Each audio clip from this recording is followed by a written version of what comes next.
there is a school talker that has been highly recommended to come on the podcast. John Bowers is here with us today. Got a really gripping prison story, served over a decade, and for a lot of people in prison, things can get so rough, it kind of forces you into this epiphany mode. And I believe that's something that John has gone through. I went through that myself, so I'm relating. Now, I've not heard John's full story, so I'm really excited to hear what he's got to say, but he's come highly recommended on the school speaking circuit. And if anyone is interested out there, if you're a student or a teacher and you would like John to come and speak at your school or college, in the description box below this video are going to be links to John's website so you can get a hold of him if you'd like to book him in. So John, thanks for coming on. Thanks, Shaun. And how did all this start then for you? Whereabouts were you born? Where do we go? Yeah, let's take it back to birth. I was actually born after World War II, 46, in America.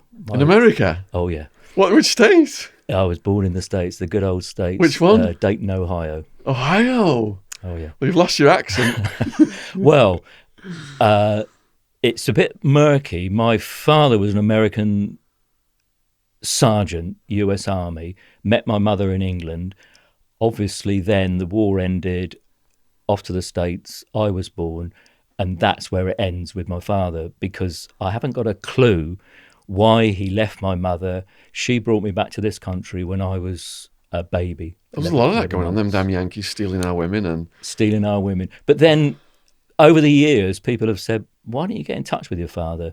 And being a bit stubborn, an eye for an eye, I've thought, why should I? What would I gain? But then even now I think, well, he's probably dead. Why did he vanish? What was the story?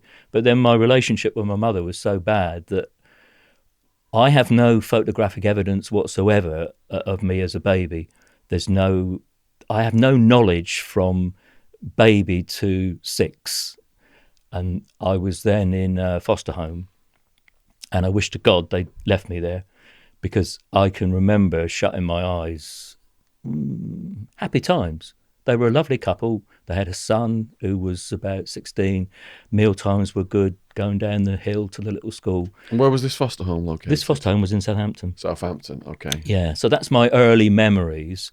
And then one day I was told to pack all my stuff into a sports bag. Didn't really know. Now I'd be very suspicious. Make sure you've got everything, John.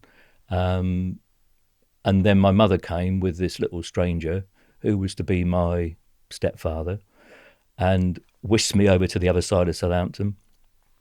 And that's where I met brother Michael, who'd been living in Manchester for 9 years, a horrible little sod who I didn't warm to at all. So for 7 years, it was an environment of just not wanting to be there.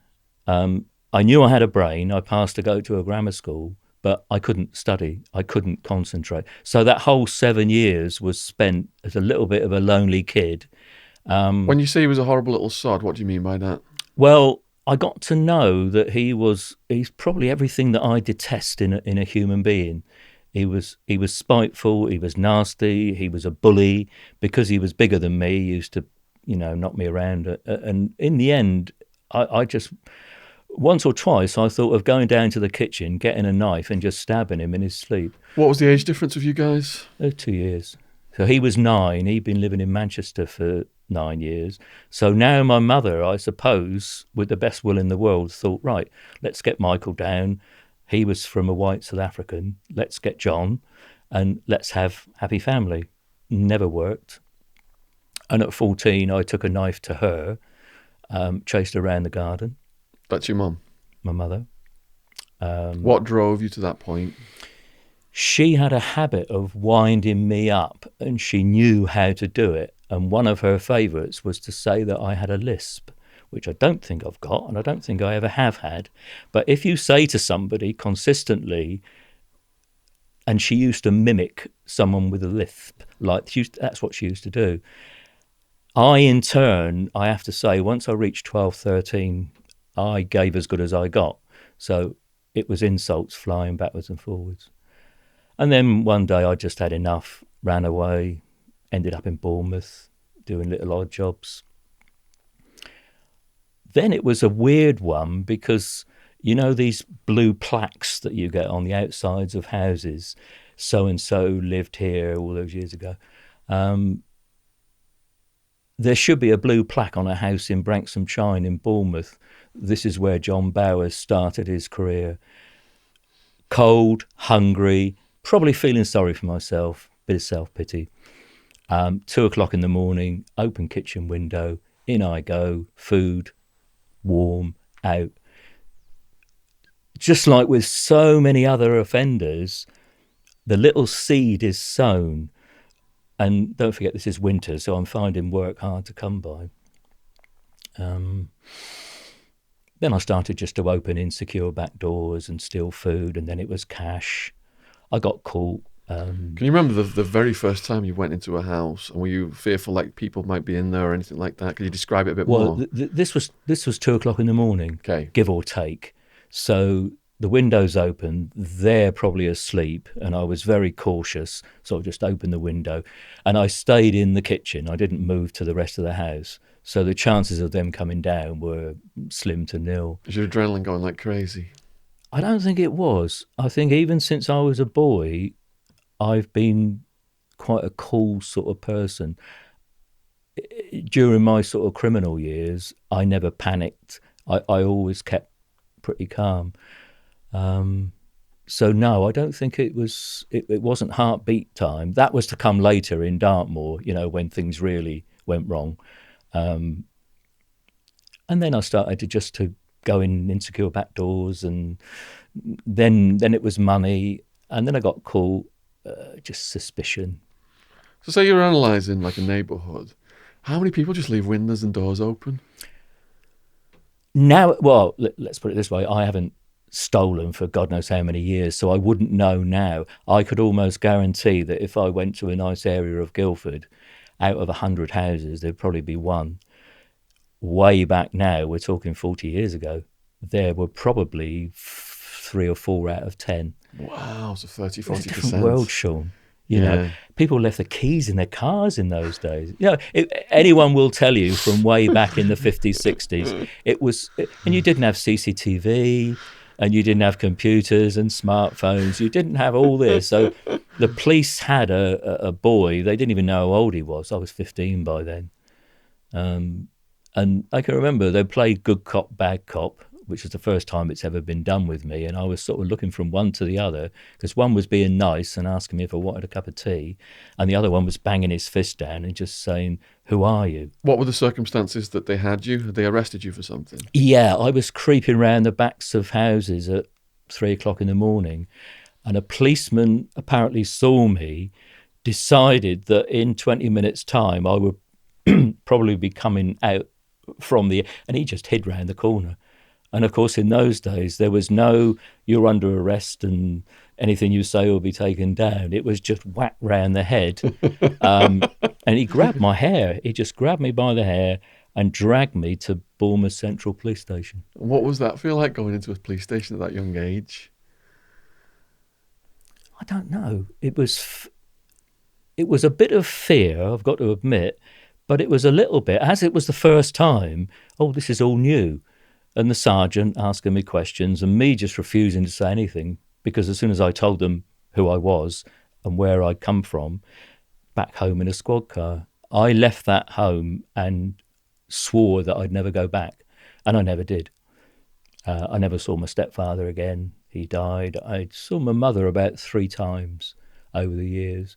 So the whole family bit just vanished once I'd left. Police took me out of the police station, walked me across the road, told me, "Stay there." It was just an ordinary, everyday house. And a couple came out, asked me if I wanted a cup of tea. I can remember it as if it was yesterday. And as soon as they went back in the kitchen and I heard the cups rattling, I thought, I'll just sod this. I just ran out the front door, literally, just opened it and ran. Where did you go? I just ran as fast as I could. I knew Bournemouth pretty well then. There's a place called Branksome Chimney where you can sort of hole up and hide. And don't forget, I wasn't a master criminal. I wasn't an armed robber they caught. Just a kid. Just a kid on suspicion, because all he'd seen me do was go round the backs of houses and then come back out again. I got caught again. I got put in a more secure home. How did you get caught this time? Again, my early days were weird. I slept rough nearly all the time. And at times I was so tired, my eyes would be shut, and you then make mistakes. And of course, I made a mistake, and the police got me. Didn't really know what to do with me, so put me in this, it's like a glorified home. So you fell asleep somewhere and they caught you? Is that what you're saying, by the mistake? No, I was actually burgling a house. Okay. But as I came out, I was so tired that I didn't do what I normally do, which is be aware of what's around me. And 2 minutes later, I've got a tap on the shoulder, and as I turn round, there's about 4 of them just piled into me and dragged me off. But then the next home was it was a house that was sectioned into rooms, and we were aware that we were one of several kids, probably all my age, and all we saw was them exercising in the garden. Then you exercised. So I smashed my way out of there. And then when I got caught again, it was the good old detention centres of the 60s, the brutality. Can you describe what a detention centre was like in the 60s? There's been quite a lot of stuff in the media lately, or there was a few months ago, about Medhamsley up in Cheshire, Yorkshire, where there were 6, I think, prison officers. A couple of them have gone to prison for assaulting youngsters, and I went to Haslar Gospel. It was a prison, but not with cells, but you had a big wall there, and you were locked in dormitories, and the officers basically did what they wanted. They had carte blanche, courtesy of the public, to kick us around and knock us around with impunity. After a while, I just thought, why are you, hang on, I'm not stupid. I deserve to be here. I've broken the law, fine. But do you then keep on putting the boot in, metaphorically and physically? What's this doing? What good is this? That was where I learned that the system is an abject failure in rehabilitation, mainly. I came out after 6 months, and what they'd actually done for me was to make me very fit. Very, very fit. Fast. Muscular. I could outrun any copper in Hampshire. What activity had you been doing to make you that fit? Well, our day job was, about 7 of us went on to, it was literally a football pitch, and we had wheelbarrows, shovels, spades. In the morning, we dug a hole in the penalty area, 5-6 foot deep, into wheelbarrows, and wheelbarrow the earth the length of the football pitch, made a great big pile of earth in the other penalty area, and it doesn't need much guessing what we did in the afternoon. Filled the hole in, tapped it down, and went in. And also add to that physical activity. Now, I actually love this. I couldn't wait to get into the gym, and I was a really perfect specimen of fitness. But when I look back now, not once did anybody actually sit me down and say, John, we talk about this.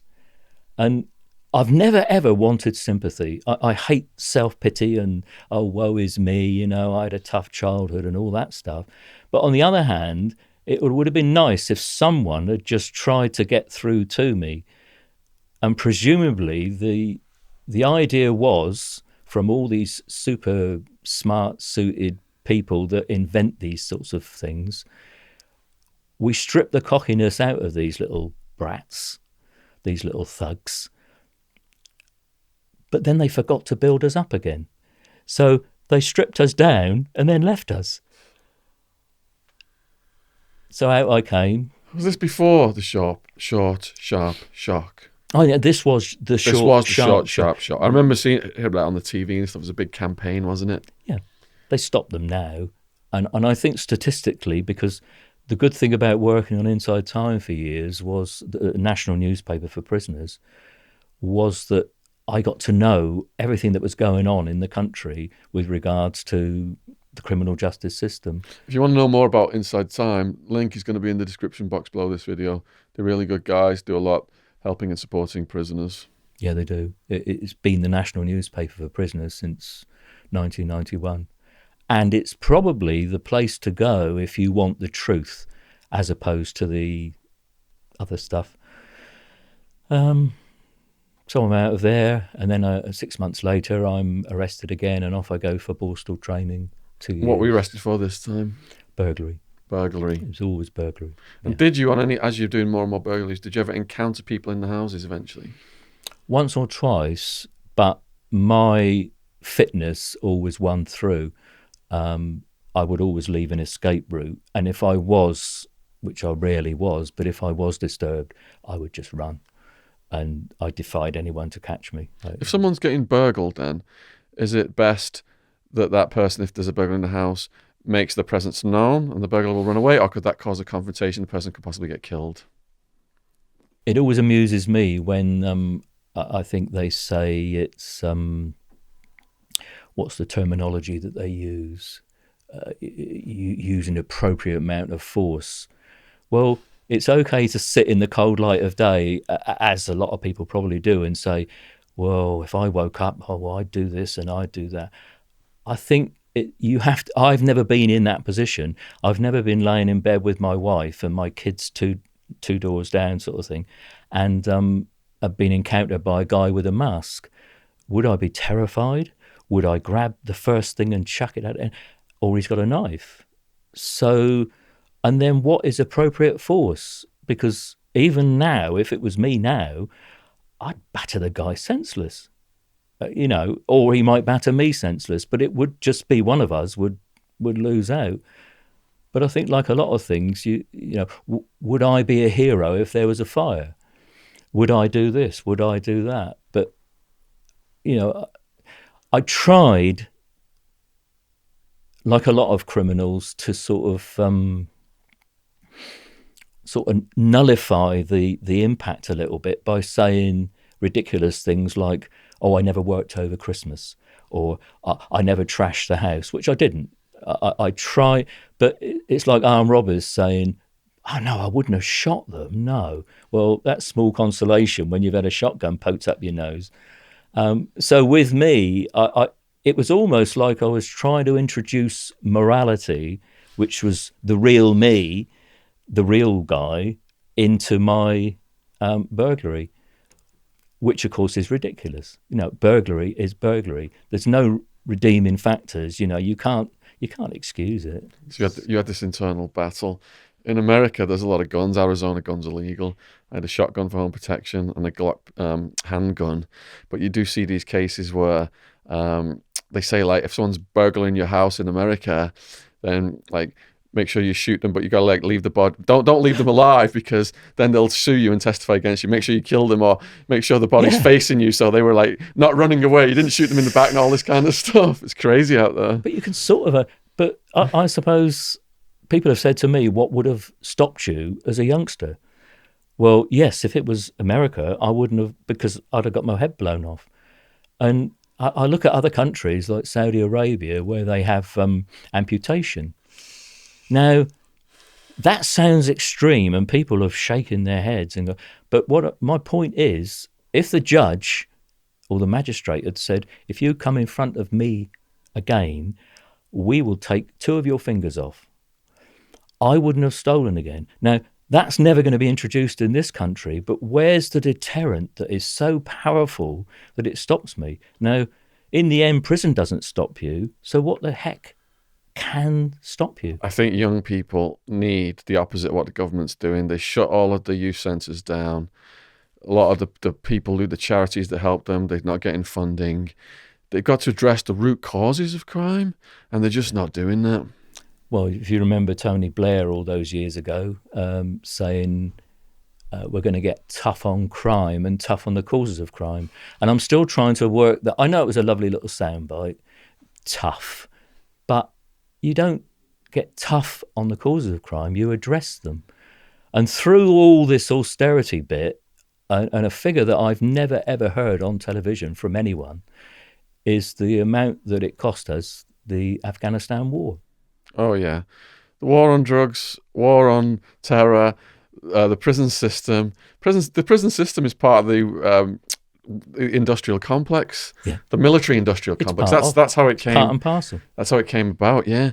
But going back to your story then, so you said you got arrested now for a burglary. This is your third arrest. So what happens here? Well, no, it was Borstal training, came out at 21, and then, if you like, graduated.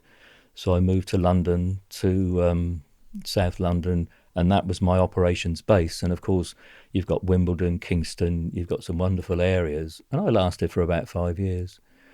Doing what? Burglary, the odd robbery, anything in a sense where there was adrenaline. Are you still a lone wolf at this point, or have you got accomplices? I'm still a lone wolf because I don't trust anybody. I work with a couple of guys who were hijackers. They used to hijack lorries, and don't forget, no mobiles and no lovely service stations.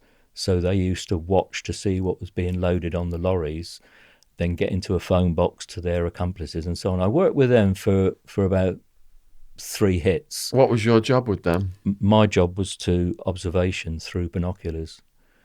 What's being loaded on the lorries, registration number of lorries, dash to the phone box, and then because no mobiles, so it all had to be coordinated. And how did they take the truck down? Just followed it to as I say, it wasn't service stations, it was just grotty little cafes, and then out of their car, and there wasn't a lorry driver alive that would resist them. Did they have guns? No, they just had baseball bats. Which is as bad, and never use them because they didn't need to. The lorry driver would just say, take the frigging thing, And did you get paid as part of the merch? Yeah, we knew what was on the lorry, razor blades, television sets or whatever. So then the lorry would be driven and then the stuff would be unloaded. And then a week or so later, I got my money. But after a while, I thought, no, get caught for this and it's going to be 10 to 15 years. And where are you living during this 5 years? I'm living in Wimbledon. But where, what kind of in a house or rough? No, just a flat. A flat, okay. Oh yeah, there's plenty of money coming. So you're making a lot of money now. You're not just a teenage runaway. No. Sleeping rough. I've graduated now, not to the big time, but mainly jewellery. And I had a fence that used to take the jewellery, who actually had a jeweller's shop in the New Forest. So this is jewellery from houses, not from shops? No, from houses, yeah. High-end stuff. And once a month I'd take it all down to him and he'd give me the cash. So what neighbourhoods would you scope out for high-end stuff? Mainly Kingston. Oh, Kingston's wealthy, yeah. Kingston's very wealthy. Anywhere really in London where there was nice areas, the closer you get to inner London, the harder it is to escape. But with Kingston, you've got the golf course and that sort of thing. On these jewellery jobs, is it the case that people are still leaving the doors and windows open? Are people getting more savvy? No, this was actually breaking in during the evening. So what's your method to break in? A shovel, a crowbar, anything just to lever the windows open. Would you try and look for houses where people were absent or asleep, or? No. This was always during the evening, from let's say 7 o'clock until 10 o'clock. People that were obviously out, no lights on. And I gave a talk to some neighbour watch coordinators once, and they were fascinated by what I was saying about how to protect your home without all sorts of sophisticated alarms. Just leave your lights on. I was going to ask you that next. It's easy. Now, the burglar, being the lazy sod that he is going to look at the house and think, Christ, hang on, there's a light on in the bathroom, there's a light on in the bedroom, there's lights on. They're in. They're definitely in. And he hasn't got time to stand there and think, are they in? No, he's on to the next house, where it's almost like having the National Lottery sign on your house. We are out, because all the lights are off. And I've never been able to understand why people, even people with burglar alarms, and of course in those days, burglar alarms were in their infancy. You didn't have all this lighting and little mini cameras in rooms that they've got now. So I suppose, you know, in a sense, it was easy. I'm ashamed of saying that now because I've turned full circle. I can see the damage I caused. But at the time, I just blundered on and there was no one to stop me. We bring you lessons today in how not to get your house robbed. Lesson number 1, leave your light bulb on. It doesn't cost much to leave your light bulb on. Nothing. Save you all that hassle of that insurance claim later on. Yeah, absolutely. Yeah, quite often I used to feel like leaving little notes in houses. Please switch your lights on. Oh, God. Please don't leave a ladder in your garden. People left ladders. Lesson number 2, do not leave a ladder in your Just garden. lock your bloody doors. Lock your doors, your number windows. 3. And windows. It used to fascinate me that, as I've said many a time, if a person's going out for the evening, they wouldn't dream of going out without the trousers on or the dress on, and it's a no-brainer. And yet they go out and leave an insecure window. Now, how long does it take to go right the way around your house and just check the doors and check the windows? It takes a minute. It should be automatic to people. And yet they've got their lovely house, they've spent years getting it together, and then they leave it. And sadly, there will always be burglars. So my next question is, what about dogs? And we've got different scenarios here.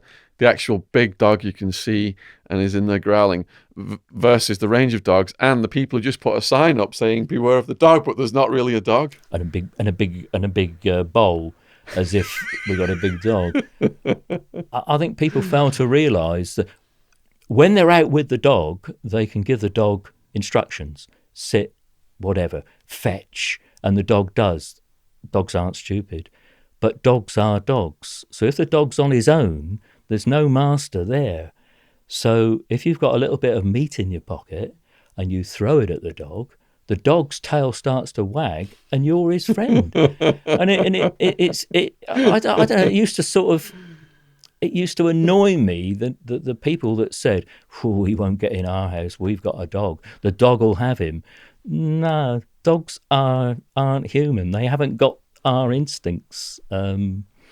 And time again, I used to have something in my pocket and just throw it at the dog. Wow. And then pat it and sit down. Good boy. and I know that sounds sort of, you know, I'm not a cocky person. I'm not an arrogant person, but that's the way of burglary. And if only people would just realise that, no, your dog it's a dog. A dog is programmed to have a priority of food, not the crown jewels. Yeah, exactly. It may never have seen you before, and especially like Dobermans might just sort of look at you and be a bit frightening. But in their minds, they're not thinking, oh, you're a burglar, I'm going to attack you. They're thinking, who are you? I've never seen you before in this house. So if you show fear, I think, yes, they will attack you. But I was never frightened of dogs. So next question is then, to protect you from getting robbed. So, for example, when I was down in Mexico and I had a lot of money down there doing certain transactions. So, like Coke cans, just false Coke cans, I'd have all this money and just left out obvious, like, so if someone came in to rob us, they'd look for stuff that was hidden, but Coke cans left out obvious like that, they just wouldn't even look at them. Yeah. What kind of stuff, like the jewellery box, safes, what did you encounter? What would you recommend? Well, safes, that's a no-brainer because a safe is, by the nature of the beast, where you keep your valuables. But lots of people do, they're quite cute. They leave money in, I've found in the most bizarre of places, as you say, not Coke cans, but in £2 of sugar, I found a Rolex. And what the person had done was he'd taken a little bit of sugar out and then he'd put the Rolex boxes underneath the rest of the sugar so that it just looked like £2 of sugar. And there's a Rolex box there surrounded by sugar. And how did you know to go to that sugar? Because while I was in there, I was going to make myself a cup of tea. Oh! And I made the cup of tea, and I can't stand tea without sugar. Oh! And I looked in the cupboards for the sugar, and as I went for the sugar, something about it didn't ring right. You know when you feel sugar, and I thought, what? I would never have found it. It was just one of those crazy things where I thought, there's something in there. And of course, I poured the sugar out, and there's a gent's Rolex watch worth about $8,000. So, where should people leave their jewellery in this modern era? Do you know what they should do with it to keep I think it safe? safes are probably the best bet. Safes. Simply because unless you're a safe cracker, you can't get into a safe. You'll just look at the safe, as I did time and time again, and just think to yourself, well, how do I get in there? And leave it and just look for other stuff. And of course, you're always worried about time and are they going to come back, and listening for car. You've got your escape routes. I think people have just got to sit and stop and think like the burglar. That is what I said to the neighbourhood watch people. Think like the burglar. And if you're a neighbourhood watch coordinator, I bumped into a few of them, and they were blatantly obvious walking around neighbourhood watch areas. And one of them said to me, excuse me, can I help you? And I said, no. And he was almost saying, what are you doing wandering around this area? But I always used to wear a tie, always, for respectability. And I used to just say, no, I'm just out for a stroll, same as you. Cheers. Now, what they should have done was look at me, height, what does he look like? And then if something is done, you can give a good description. I think you've just got to stop and think like the criminal. What's going through the criminal's mind, So the typical burglar then would dress in a way the public wouldn't expect. Exactly. What Fairly smart, but always with a tie. A tie equals respectable in the eyes of anybody. And the public expects a burglar to be this tattooed-looking thug. Yeah. And I got away with it because I didn't act like a burglar. I didn't talk like a burglar. I used to think I didn't even look like a burglar. I mean, but then again, what does a burglar look like? You probably pass them in the street every day. Well, It's like Pablo Escobar had people smoggling cocaine, like blind people with canes and priests. Yeah. Things that the public won't expect. Most people are, even the most sensible people, are unfortunately quite gullible, because they're nice people who don't think like criminals. They think like nice, ordinary people. And quite often I used to have it was a real conscience about what I was doing. Why am I doing this? Why don't you get a job? It's a bit like being a schizophrenic, I think. There were no voices in my head and all that stuff, but I used to argue with myself about, why don't you just stop and get a job? It's a shitty work. It's a shitty life you're leading. You're upsetting people. You'll get caught. And then the other voice was saying, yeah, but it's easy money, and you're going to have a job getting and you've with no family. I was out there on my own. So I've always thought about crime as like an addiction. I was going to ask that next. Were you hooked on the adrenaline? Yeah. And whenever I give talks, whether young or old, everybody knows the big four: alcohol, drugs, gambling, smoking. And if I went up to somebody on the street who was smoking and said, excuse me, do you know that's killing you? I think they'd have every right to say, you patronising little sod, go away. And there it is on the packet. And this isn't against smokers, but smokers, alcoholics, drug addicts, they know what they're doing. They know totally.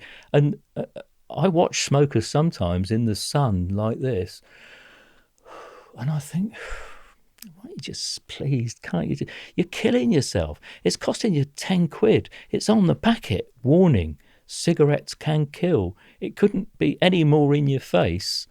Or the alcoholic who's about to drink his second bottle of vodka. Well, you go up to these people and say, stop. You've got as much chance of going up to a criminal and saying, stop. In fact, it's even more difficult because the others will cost you money and damage your health. As a criminal, no, you're just getting money. While you've got this addiction to crime, do you also have an alcohol or a drug problem? Never, no.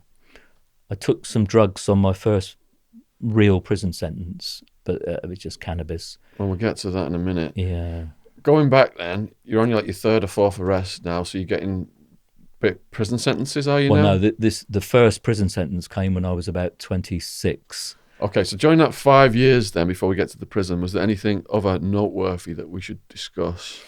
No, I was just not out of control. I was always in control, but there was literally nothing that could stop me. And of course, I then began to feel that I was invincible. Yeah. I've always got the jump on the police because I know what I'm doing and they don't until after it's done.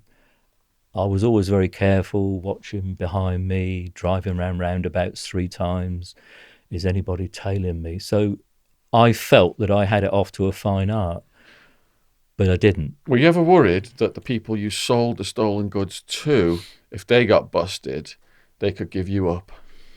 No, the situation was he was a fairly old guy who had a really respectable business in the middle of the New Forest.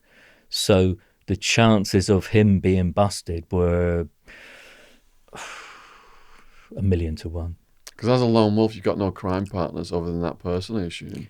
That's the only risk. He's the only risk.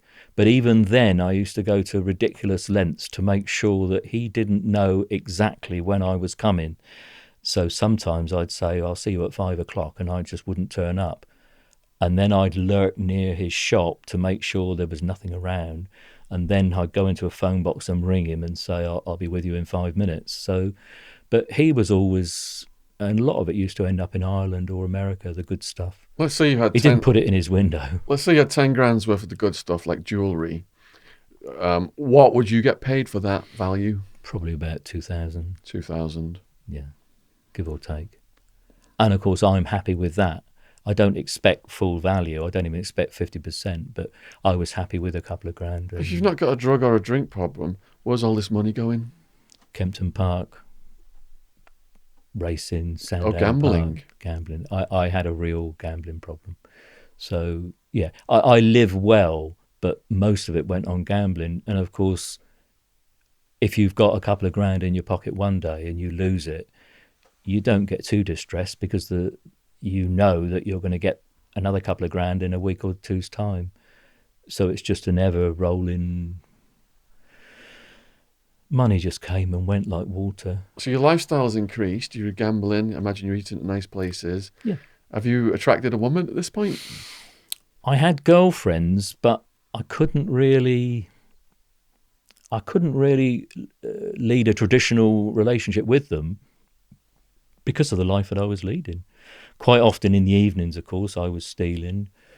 We'd maybe meet during the day, and I had a guy who had a scrap metal business in near Wimbledon, and the arrangement was that if these women wanted me, I was out on the lorry, so they would ring the office of the scrap metal and say, "Is John there?" No, he's out. Then I would go in every now and then to the office and say to the girl, the guy knew what I was doing, the girl knew what I was doing. And then, of course, I'd pitch up full of shit and muck from being on the scrap lorry, allegedly. The thing was, when I look back now, my whole life was like a ridiculous sham. I could never be honest with the women. I could never have a really good relationship. I could never have friends. I could never just be like, and I think I can sum that up in Kingston. I don't know whether you know it or not. There used to be a cafe, and it opened early, and I used to drive down there and have a breakfast in the window on my bar stool. And I can so clearly remember watching guys go to work, driving past, walking, bikes into the train station, and thinking to myself, I wonder what it's like to be you. I wonder what it's like to get out of a nice warm bed. Partner, kids, mow the lawn, Sainsbury's on a Friday, shopping, things that everybody does. You know, you're all going to work, and some of you might hate your job, others might love it. And here I am eating my breakfast, and my mind is consumed with crime. Oh, I need to go and have a look at that. Oh, I need to have a look at that. I need to make a few notes. There's usually 2 cars there, and there's no cars. They're out, and all this sort of thing.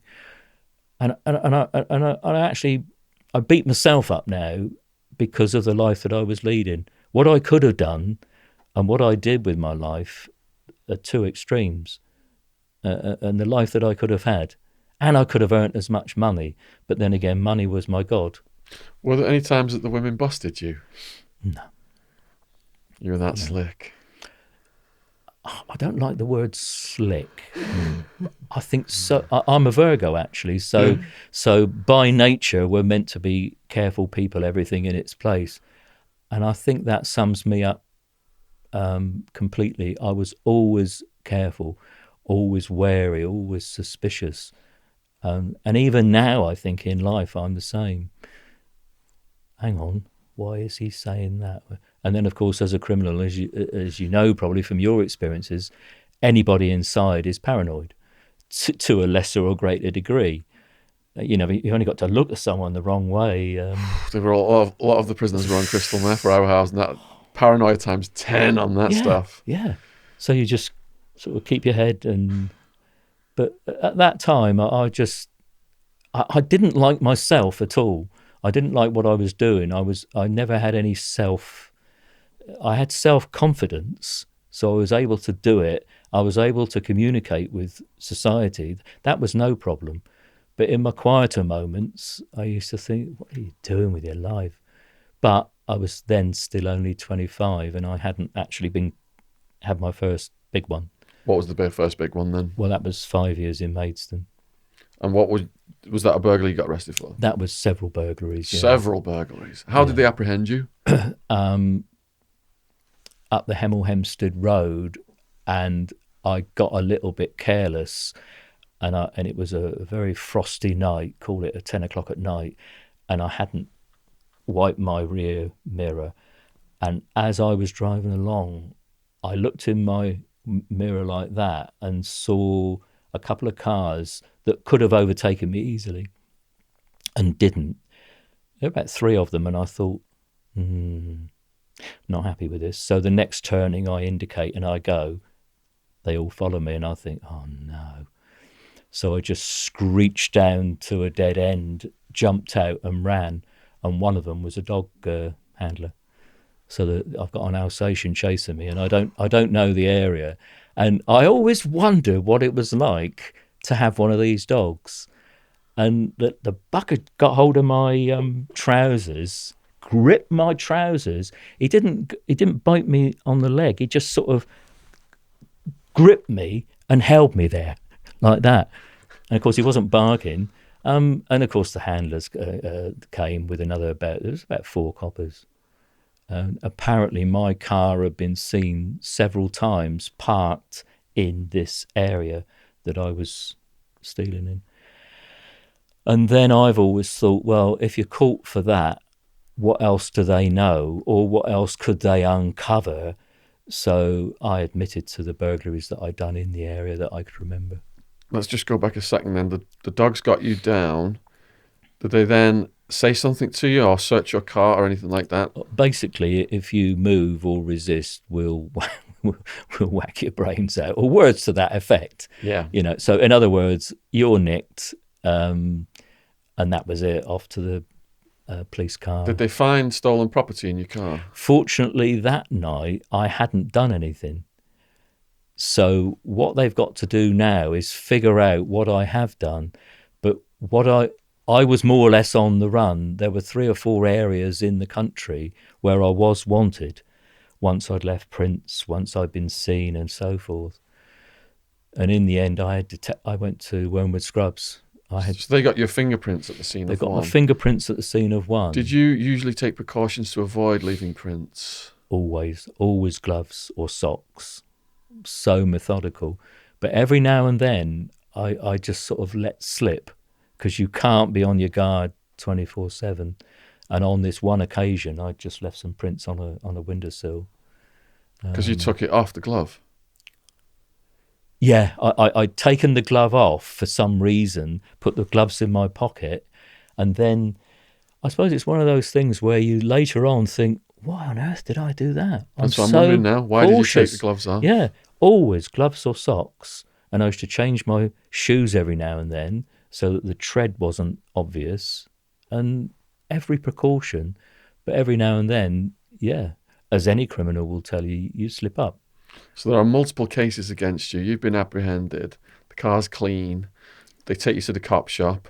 What do they say to you there? We've noticed your car parked, and it was an area of Watford. I was going up the Hemel Hempstead Road. What have you got to say? At first, nothing. And then, okay, as the interviews went on, right, we've got someone coming from Southampton to see you. We've got someone coming from there to see you, and so on. And in the end, I suppose, if I just kept my mouth shut totally, but then as I was in prison, are they thinking, right, you little sod, we're going to gate arrest you? And that's happened to so many guys who have just kept their mouths shut. And then the What police... does that mean? Well, basically, if you keep your mouth shut and they're saying, we know, and you're saying, prove it, and they're thinking, right, when you get out, after you've done your sentence, we'll gate arrest you, and then we'll have you for this one. If you want to play games with us, we can wait. And I thought, no, I don't want to be gate arrested. Let's just get this over with. And in a sense, I just wanted the whole mess. You know, I'd been on the run for 5-6 years. I was just weary of crime. Let's just expand on that a minute then, because in America, you know, they say plead the fifth and all this, don't talk to the police. So what you're saying here is you've done so many robberies. They could sentence you for one robbery, you could serve that sentence, then they could start the clock again, and you could just basically never get out. So it was in your interest. It's in my best interest. In your interest to speak to the police on this occasion, which goes against the criminal code, but it was in your interest. Yeah, but don't forget, I'm not landing anyone in it other than myself. That's true. So it's not grassing anyone up. That's true. I kept shut about the guy in the New Forest. So the whole thing, the police thought, right, that's him off the streets. And 5 years actually wasn't too bad for me. How long before your arrest and your sentencing hearing? Probably about 3 or 4 months on remand in Wormwood Scrubs. So what was it like as a young person in his late 20s going into Scrubs? I did a talk there recently, actually. It's quite archaic, isn't it? It's I think you're in an era there where the officers had control of the prison, as opposed to now where the inmates pretty well control Winchester Prison. Was this all like the big ex-army guys? Yeah, and you knew, as in Dartmoor, which was to come, that if you piss them around, there's 15 of them, they'll just jump on you and whisk you off to segregation. So you knew how far you could go. They had control. Nowadays, of course, it's totally different. I've been watching some of these documentaries recently, and I've just been shaking my head and thinking, what on earth is going on? Drug gangs completely control all the prisons these days. Drug gangs control. And the violence is... I was never scared of going into prison. Each time I went into prison, I just thought, oh, well, let's get someone in the kitchen sorted out for cheese and milk, and let's get the gym sorted out. Now I'd be frightened stiff of going back to prison. But even as a young person then going in for your first time, there's a sense of the unknown before you become familiar. Did that cause you fright? No, I wasn't really frightened, because don't forget, I'm quite a big guy in those days and I can handle myself. So I'm not overly worried.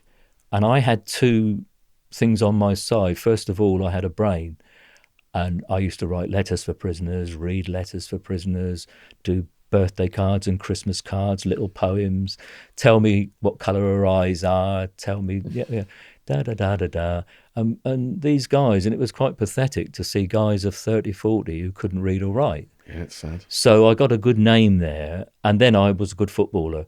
So I picked the five-a-side teams. So your name is everything in prison, isn't it? It's your reputation. Yeah. Mine wasn't tough guy. Mine was, oh, John, yeah, go to him if you need a letter reading. Go to him if you need a lawyer's letter writing or something, you know. So writing becomes your currency. Writing becomes my currency. Just a bar of soap, or just a pot of jam when you get paid. Yeah, that'll do me. Can you just describe going in on your first day, what your cell was like, and if you had a cellmate? In those days, of course, mostly it was single cells. It wasn't overcrowding like it is now.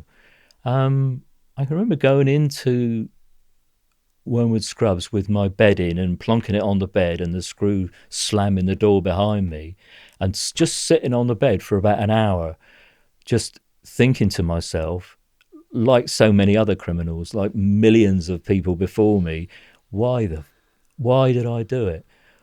And 5 years. No. At that time, I was on remand. This is just your first day, so I hadn't actually faced my sentence.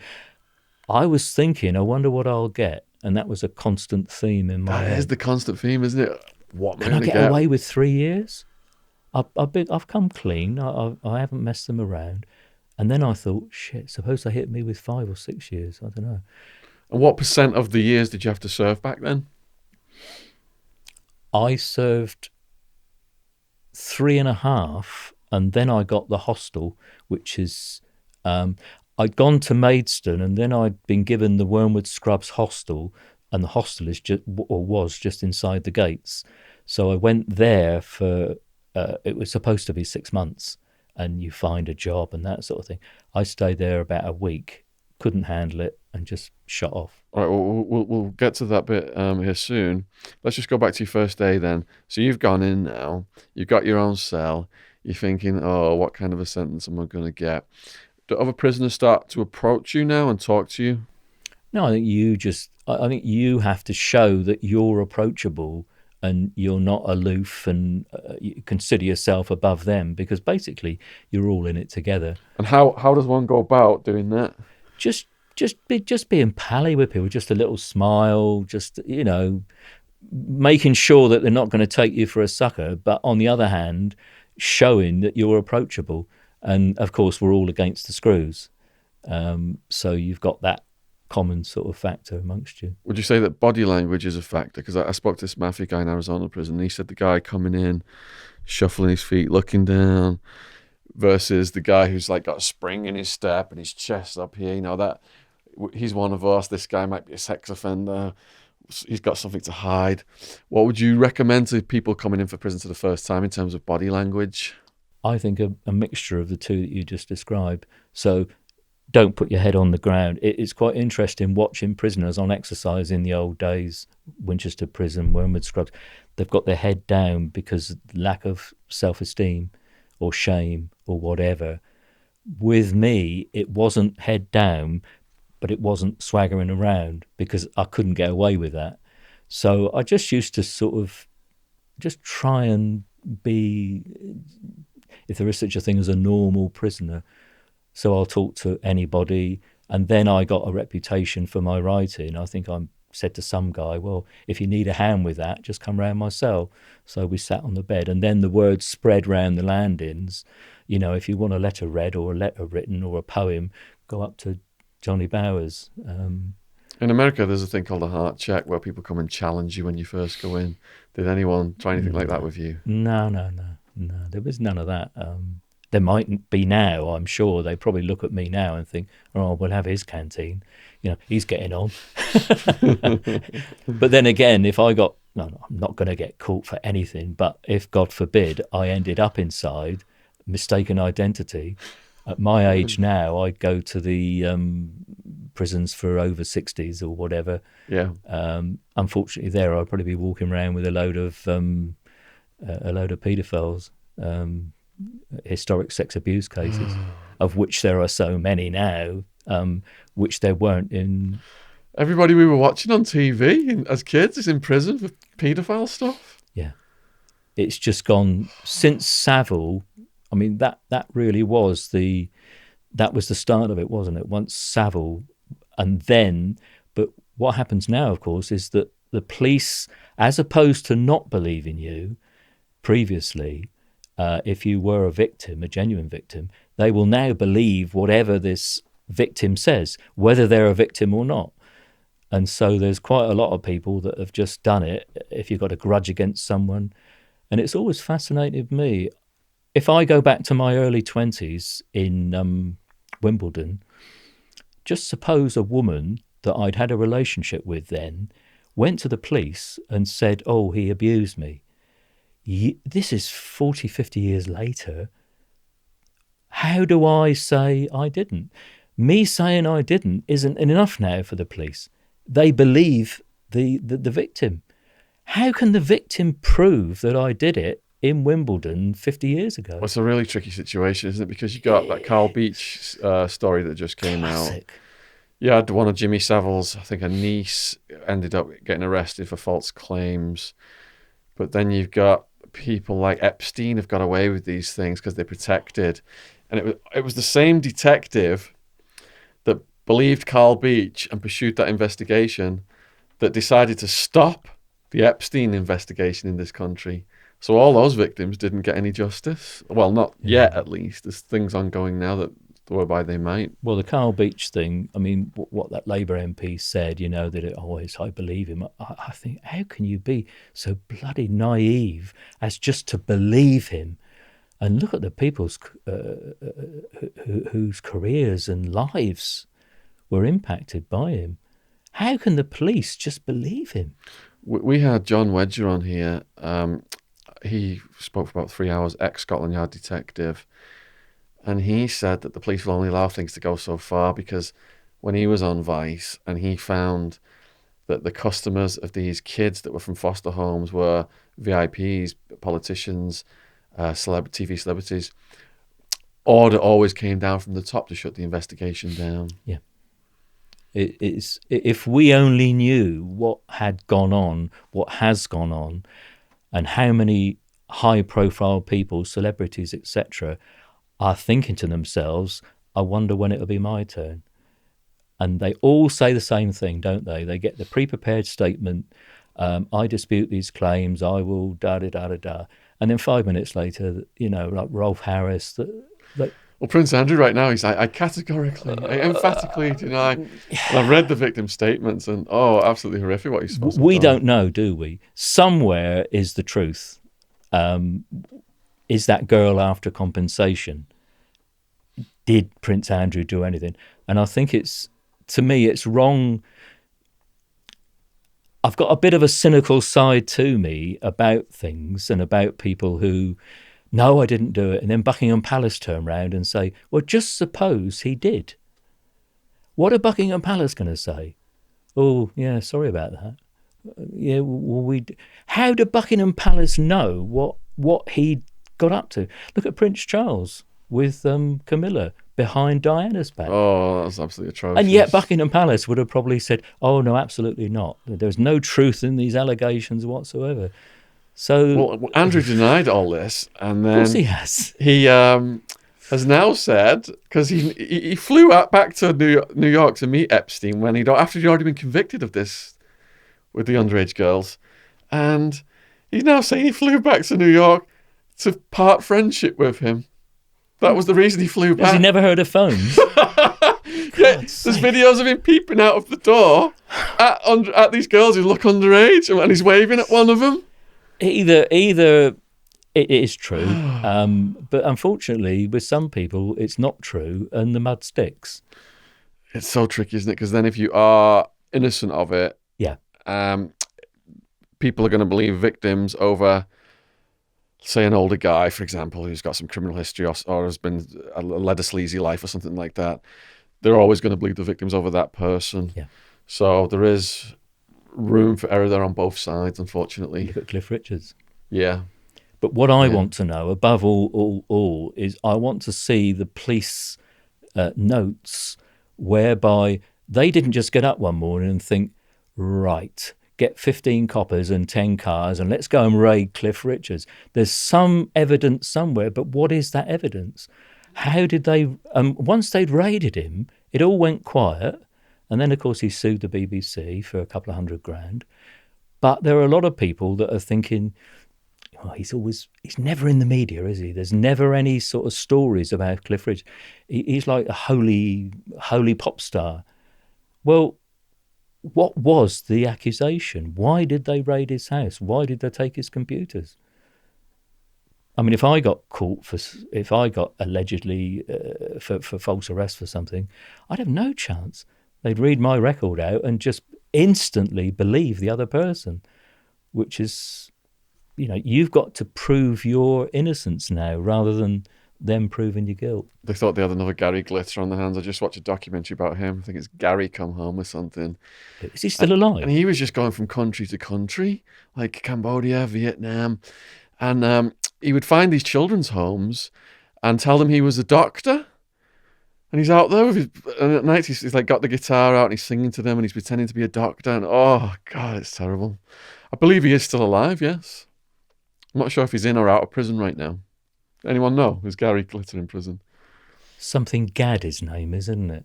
His real name. Something Gadd. Yeah. Paul Gadd. Paul Gadd. That's it. Yeah. So, all right. So getting back to your story then, I've just talked about how you have assimilated now to your first big sentence. You're unsentenced at this point and you're mulling over in your head, how many years am I going to get? So can you take us through the day of your sentencing? Yeah, just this, you mentioned earlier about sort of adrenaline and was I nervous? This was heartbeat time, real pump, especially sat in the cells waiting to go up. The case itself didn't last long because I'd pleaded guilty, so... And was it like the old school with the judge with the wig and all that? Yeah, the whole thing. And I just stood there like a lemon waiting. All I was thinking about was, come on, just get it over with. And then John Paul Bowers, you've been found guilty, blah, blah, blah, and 5 years imprisonment. Take him away. And back down to the holding cells and then back to... Did you have when he said that, what went off in your head when he announced that number? If I remember being, as I've said, this Virgo realist, I was prepared for anything. If he said 3, 4, 5, 6, whatever he said, I've just got to accept it. So I had actually prepared myself mentally for anything. 5 years, I thought, I can be out in 3.5.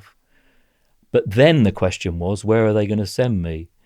And I'd heard a lot about Maidstone Prison being a really good prison. And the allocation guy said, I think we'll send you off to Maidstone. And I thought, oh, whoopee.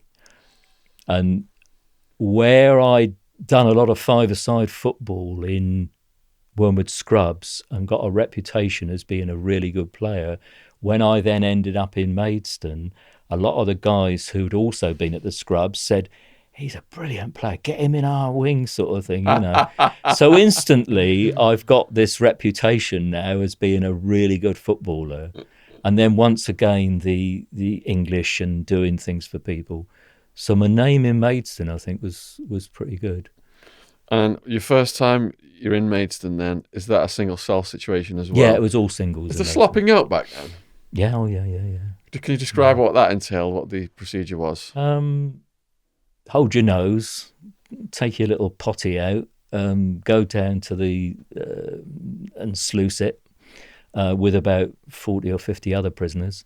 So you got to shit and piss in a pot. It's just a little pot like you had when you were a baby. When you sat on your potty, it was a potty. And that's possibly Plastic. It's got stuff in it until the door opens for morning. It's from 8 o'clock the previous evening until 7:30. And then you go down and unload it. Unload it and hold your... I used to hold my breath from leaving my cell, down the landing, in, pour it, back to my... and then take a deep breath in. And what was the area you're pouring into? What did that look like? Oh, I'd never seen anything like it. Because, of course, a lot of guys had done what you're supposed to do, poured it in, press the button and that sluices it. But a lot of guys had just sort of slung it in, so there was bits and pieces all over the floor. You were skidding all over the place. It's funny now talking about it because I'd forgotten most of those little incidents. I can remember the big ones, but the little things like the pots and then every now and then someone would lose their rag and an officer would be down, and so they just pour it over the landings. I mean, that now still goes on, doesn't it? I think they call it potting the screws. I've been potted. What it's like to have urine all over your hair and all over your uniform, I shudder to imagine. In Arizona, there was a whole wing of shit slingers. They specialised in, they would make all kinds of devices, and one guy had like a shampoo bottle with a tube on it, and he just like the bazooka, like just fire this shit over. And the dirty protests. Yeah, and the dirty protest. So did you come across anyone who was doing a dirty protest? Not in Maidstone. In Parkhurst, when I was over there, I did. Okay, let's stay on Maidstone for now. Yeah. Maidstone was what I would call not a bad prison at all, because a hell of a lot of Londoners, prisoners, and a hell of a lot of Londoner officers. So I think a lot of things went on between the officers and the prisoners that were sort of, kept quiet. Are you considered a Londoner in prison at that point? No, I was a Swede. A Swede? Yeah, that's what Londoners call anyone who doesn't come from London. Okay. And I quite enjoyed it, actually, because instead of saying John, they used to say, "Oi, Swede," like that. And I didn't take offence at all. It was just their banter. way of... Yeah, it was just banter. It wasn't a bad prison. So you don't have any bad situations at all in this first prison? No, I got a job on the hot plate, serving the meals, which was a nice perk. But are people pressuring you to give them extra portions? No, because it's a sort of unwritten rule that you just take what you're given. But if you know somebody well, you might just give them a little bit more milk or whatever I was serving out. You've described how you've been a lone wolf pretty much for all these years. Did you make any strong friendships in prison? Yeah, I did. Yeah, some sort of acquaintances more than friends. But yeah, you gravitate towards people that you think they're on your level. They're not. You avoid, like the plague, people that you think, oh, for God's sake, what a bloody idiot. And I avoided the gangsters, although I tried to just stay on the right side of them. I think, Charlie Cray was there, the middle Cray brother. Which prison was that? He was in Maidstone for about a year when I was there. Oh, was he? Because he was finishing. In the films that you see about the Crays, you never see him mention Charlie. And yet he was, I think, their older brother. But I think he kept out of the limelight. And he used to just wander around the wing with his buddies. Do you know what he was in for at that point? I think he was doing 10 years for, might have been conspiracy or whatever. Did you talk to him?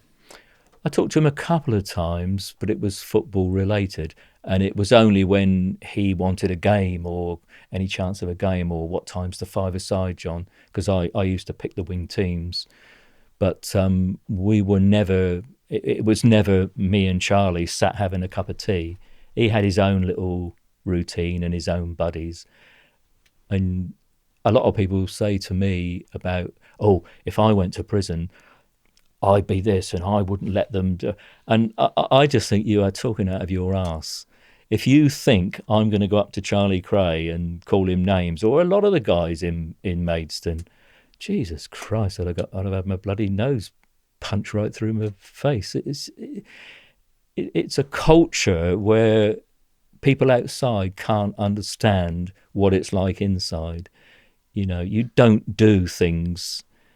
You're touching on the very strict hierarchy that there is in prison.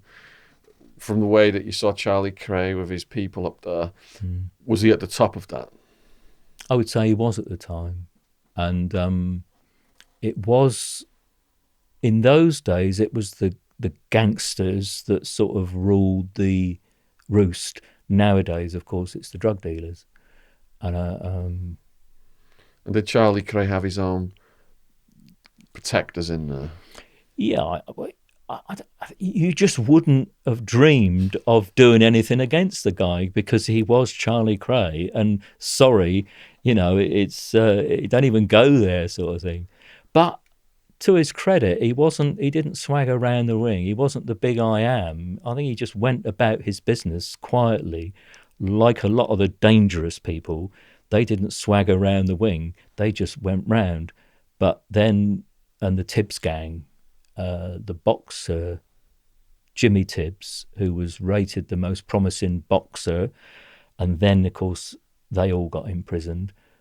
But he had a brother in the wing, and he was brilliant. He was on the giving clothes out. And one day I was leaning over the railings, just observing all that was going on, watching people scuttling around. And a guy went up to the table to get his kit, which Johnny Tibbs was hanging out. And all of a sudden, the guy went backwards right across the landing. And I thought, hey? And so I went round the other side of the railings and looked, and there was the Tibbs, and he'd actually cracked him. The guy had said something to him, and he just smacked him on the nose and knocked him right the way across.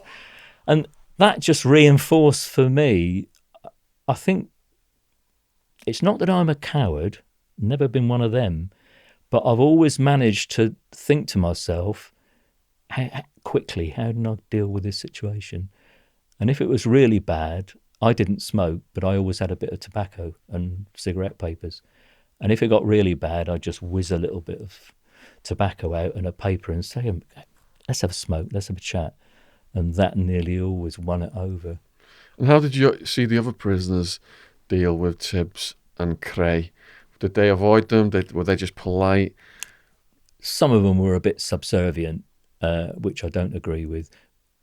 But mostly prisoners just accepted that they were there, and they had their own shit to get on with, families and visits, and employment in those days was about 100% in Maidstone. Everyone had a job. So you went off to labour and you just did your thing. So Maidstone really, I would say, if you're looking at my whole prison life, Maidstone was quite pleasant. And there were hooch parties and a bit of cannabis here and there. And again, the prison officers just turned a blind eye to it.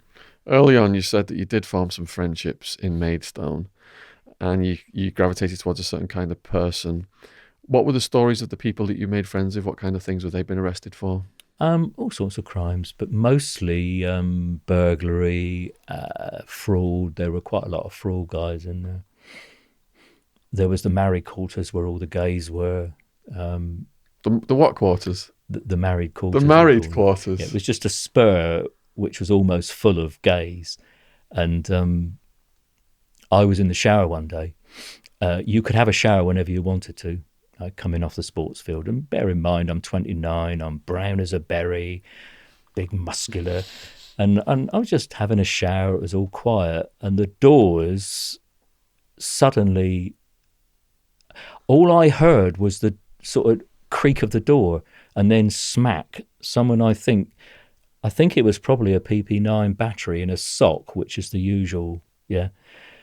It cracked me, and that's all I remember. And when I woke up, I had blood pouring down me, and the shower was still on. But one of the gays was looking at me in the shower, a guy called Kevin. And he said, "Johnny, you okay?" And I said, "Fuck off. The last person I want is one of the gays." And here's the ironic thing. He said, no. And he got my towel and he bandaged my head like that. And I thought, oh, cheers, mate. He said, "Come on down to my cell and have a cup of tea and a sandwich or something." And I thought, you are joking. And I was in such a state, I had a headache. And so he went down and he had some plasters. So he put a plaster on the gash, gave me a cup of tea and a Marmite sandwich or something, and sat there.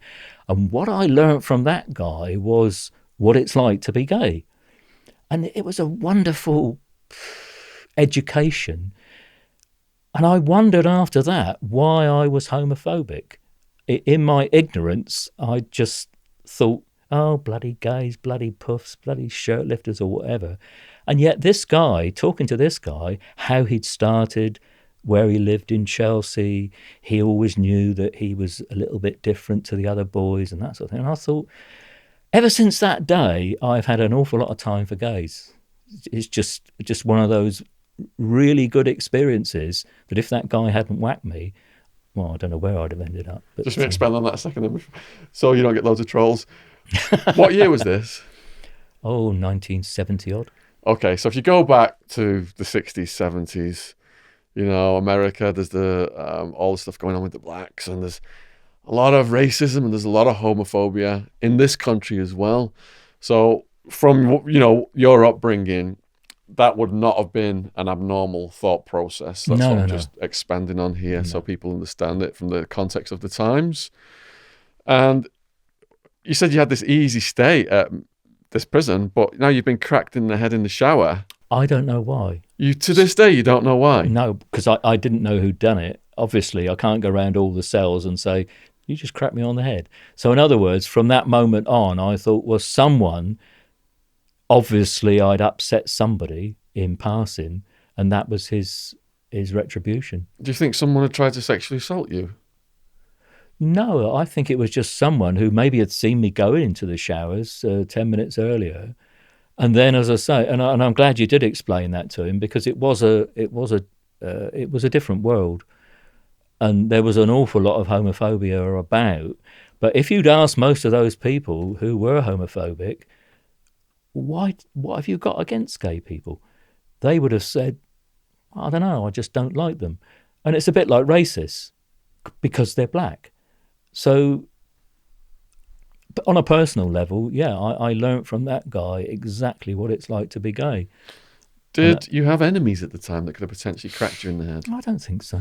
Because in prison, you can look at someone the wrong way and they can go away and take that as a slight, can't they? Maybe it was someone who thought that I was too popular on the wing because I was sorting the football out. Envy. A grudge envy thing. Right, I'll show him, you know, he's doing this and he's doing that and he's wandering around the sports field and I'll never know. One of my favourite Escobar quotes is that envy kills more people than cancer. Yeah. So, all right, so it was all smooth in this first prison then, apart from getting cracked on the head? No problem. Yeah, that's about the only real incident that I can say was a total negative. The screws were okay. And were you thinking towards the end of this sentence, maybe I should just go and try and live a normal life now? Yeah. Okay, so what happened? What was the day of your release like? Of course, I went to the Wormwood Scrubs hostel. So they said for 6 months, and then we'll release you from the Scrubs hostel. So I get taken in the no. I get a travel warrant. So I've effectively left Maidstone. Then I get a travel warrant to go from Maidstone East up to London and then to Wormwood Scrubs. I present myself at the hostel and they read the rules out to me and you'll be sleeping here and you'll... But there was something about the place that I just didn't like. I think the addiction, I hadn't quite kicked it. It was still lurking. And every time I went out, because you were allowed out all day if you worked, obviously, and you were allowed out until 9 o'clock at night to look for a job and just to acclimatise. But a couple of weeks in, I just thought, oh, sod this. And I just wandered off and then went back to crime. So did you have, when you wandered off, did you have any resources, any money, anywhere to go? I'd had some money from Maidstone, and being a gambler, I thought, right, let's just go for broke. Unfortunately, I backed a winner, sort of doubled or trebled my money, and then backed a few more winners. If I'd lost it all then, I think the hostel gave you so much of your earnings, and if you didn't work, they gave you so much a week to... And they gave you the meals there as well. But most of the guys there were out in paid employment. So you're on the horses, that's what you were. I'm on the horses. And then I'm heading back to Kingston and Wimbledon on the train. And it's almost like picking up on the old life again. Remaining a lone wolf. Remaining a lone wolf, ending up in Southampton. And unfortunately for me, wandering along the road, a detective who knew me of old went past. What's he doing? Actually went to the police station, so I later found out. Oh, I see John Bowers has been released. No, he's on the run from the hostel, sort of thing. Go and pick him up. So the little Mini Cooper came along with 3 coppers in, screeched to a halt. John, get in. And I went back to Maidstone and lost 2 months remission for abscond. So finished off in Maidstone. And then where did you go after that? Then, as you said a couple of minutes ago, I'm thinking to myself, a bit like if you want to start a business, you go to your bank manager and ask for a loan. I decided, I had my lovely little plan. I'm 30, I've got a brain, I'm fit, I'll get a job, I'll find a nice woman, have a couple of kids. And I saw this lovely existence that was possible. It's not like winning the lottery where you think, oh, I'm never going to win it. Yeah, I can have kids, I think. There's thousands of women around and I'm only 30, so that's that one. And Sunday, mow the lawn and all the rest. What people do. And I was very confident. And they'd found me a little bed sit, the probation service. Wonderful, nice little clean bed sit. Off I go on the streets of Southampton. And I'm really confident I'm going to find a nice relationship and I'm going to get a job. And in those days, it wasn't called the job centre, it was the employment exchange. And they used to give you a little green card with an employer's name and say, take that and go to the employers. I must have gone for about 20 jobs. I went for some jobs that a PG tip trained monkey could do, you know, like sweeping floors. And that was when I suddenly discovered that if you've got a record and you've never worked, it hits you, even at that age. And then relationships, I thought, okay, so I can't get a job. I'll find a nice relationship. Meeting women, not a problem without making myself look a twerp. Like a drink, like a coffee. And then 5 minutes in, I thought, oh, Christ, here we go. John, what do you do? I'm stuffed because all I'd ever done was crime and prison. And I've got a nice, attractive woman here, and we're getting along great, and then suddenly out comes the question. And at that, I had the choice. I could either lie through my teeth or own up. So at first I owned up, and then I lied through my teeth and told them I was a betting shop manager. And the women would say, oh, that's interesting. And I could talk all day about gambling and Sandown and jockeys and the Derby. And they were fascinated. But then, you haven't got a car, John? No, it's in the garage. I had a little shunt. So it'll be out next week. And the bed sit and all the rest of it. And in the end, I felt shabby because these were nice women and I felt angry at my past because if I'd been a car mechanic or a butcher or whatever profession, maybe then I could have had a good relationship at 30. And in the end, I can remember one woman who gave me her telephone number and said, give me a ring, John, we must meet again, after I fed her bullshit all evening. And I looked at the number and I thought, I can't ring her again. And I kicked all the furniture in my flat around and went back to crime. Oh, the addiction. Yeah. Even now, to this day, I think, you idiot. You had the chance. You didn't need to get a job then and then. You didn't have to get a relationship. And I sort of psychoanalyze myself regularly. And I think what it was, again, wanting to do one thing, get a job, relationship, and then this drug thing. But why? And it's a question that remains unanswered and always will be. Why didn't I I think they were building motorways at the time, maybe the M3. I could have got a job, cash in hand. So it's nonsense to say I couldn't. And I realised what it was that I was weak in my brain, like a lot of guys inside.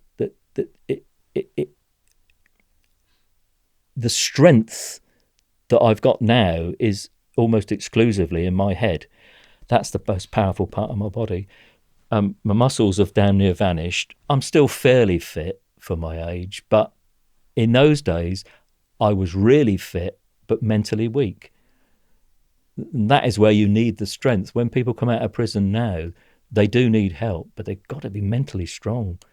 You know, and I wasn't, and of course went back to crime, and we're off again. So you've made criminal connections in prison. You said you had this method of doing these robberies. You did a few things with the truck guys. On this second time around, are you just going back to your old techniques, or have you refined things now? And It's just back to the old routine. You know, it's a bit like being on stage. You know, doing the old routine again. I know where I'm going.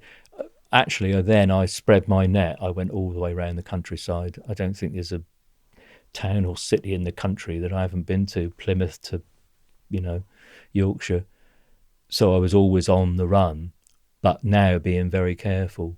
And where did you stay if you're moving around that much? Guest houses for a few days, go down to Bournemouth, wander around the beach, do some burglaries.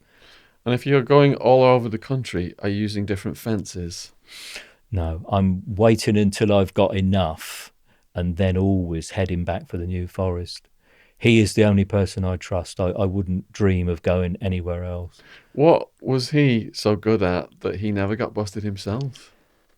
I'm not so sure, but I may well have been the only person that he dealt with. I'm not sure. He was in his late 50s, early 60s when I was dealing with him. He's probably dead now. And he wouldn't ever sort of look at stuff and say, oh, wow, that is incredible.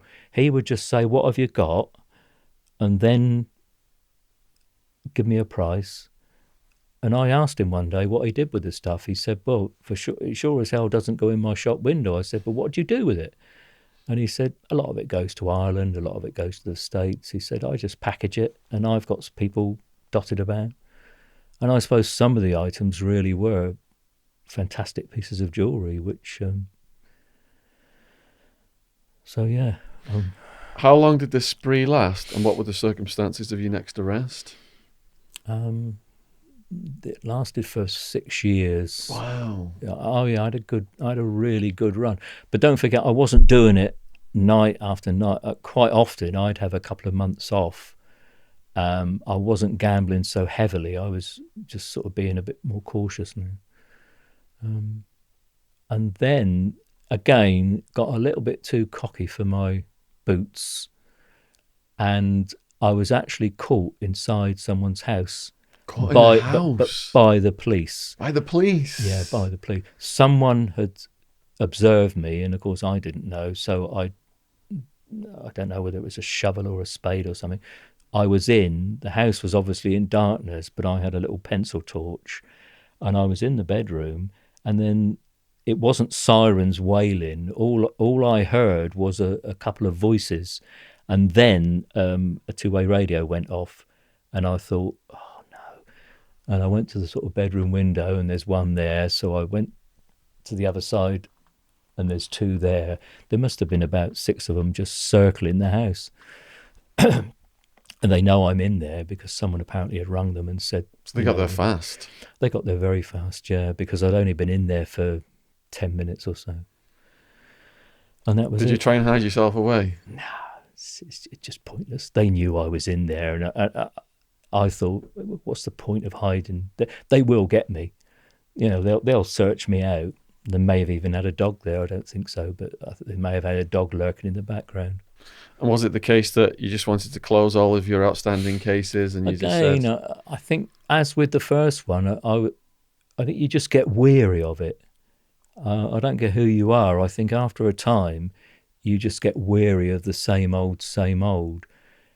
In a weird sense, it's almost like going into a job, an ordinary job, that you hate doing. And you do it every day of your life. And some days you go into the office or the factory and you think, Jesus, get me out of here. and maybe you give the job up or whatever. Well, with me, I just thought, oh, thank Christ for that. Just get on with it. And this was in Hampshire. And so it was Winchester Prison on remand, and then 5 years, but this time Dartmoor. Were you expecting the 5 years, or do you think you'd get more this time round? No, I thought that's about right. 5 is about right this time. First day in Dartmoor, what's that like? I'm trying to think of a word, and I'm pretty good with the English language dictionary, but I think if you say evil and then take it one step further, no one wants to be there, obviously, but the staff don't want to be there. Geographically, the next step is the English Channel. It's always cold, and the screws there were totally different to Maidstone.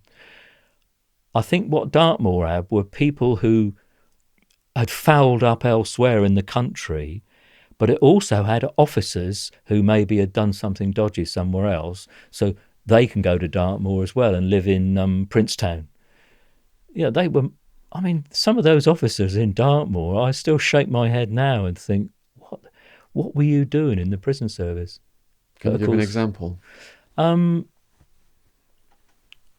think the worst one was when I tried to escape. Okay, before we get to that then, first day in Dartmoor, what's it like going in your cell? What are your neighbours like? Very different to Maidstone, very different to Wormwood Scrubs. There's no real communication. Everybody is furtive and wary, so they sort of look at you. But as opposed to Maidstone, all right, mate, how are you? It's just a stare, and then they go about their business. And it took me about 3 weeks to even begin to talk to people, and then I got a job. And was the hierarchy in there similar, like the gangsters? No. The gangsters weren't in evidence at all. Dartmoor was just full of individuals doing their thing, and sprinkled amongst them, I'm sure, were a lot of sex offenders. Really? But of course, you didn't know who was who. So I kept myself very much to myself in Dartmoor. I did what I had to do in the shop, the workshop. Went back to my cell, read books, exercised. And what was your first mishap with the staff or the prisoners? We had a guy there who was, I won't name his name. Well, he's probably dead by now. But anyway, he was my template for the rest of my life, because he was such a horrible human being. When you say a guard? Guy, a prisoner. Prisoner, not a guard. Oh, yeah, prisoner. Yeah. Okay. And because he had a reputation as being a former boxer, but he was then about 55, 60 years of age, everyone was scared of him, and he was forever abusing other prisoners. So as we're walking around on exercise, it's just for the hell of it. And of course, most prisoners were just shaking their heads and thinking, oh, for God's sake, shut up. And if you didn't have exercise outside because of the snow or the rain, you had it in the wing. So you all, but of course, it's a small area. So we're all walking round. And he started on a guy in front of me, actually, calling him names. You fucking, you bloody nonce, and all the rest of it. And I'm thinking, shut up. And it's slowly building. Now, I haven't got the patience that I've got now, and I haven't got the self-control that I've got now. And in the end, I just had enough. And so I zoomed out, and I just grabbed him and said his name, Jimmy Slattery, and sod it. And I said, Slattery, for fuck's sake, shut up. Just shut up, and fuck off yourself and all this. So the screws come diving in, and by then, as a screw got hold of me, Slattery went to hit me, and I sort of went like that. So the screws pounced on him. And in we went to the wing office. So he waits outside while I get a good bollocking from the senior officer. He said, just ignore him. I said, you can't ignore him. He said, Bowers, we know what he's like. Just ignore him. I said, Yeah, okay, all right. And that was the end of that.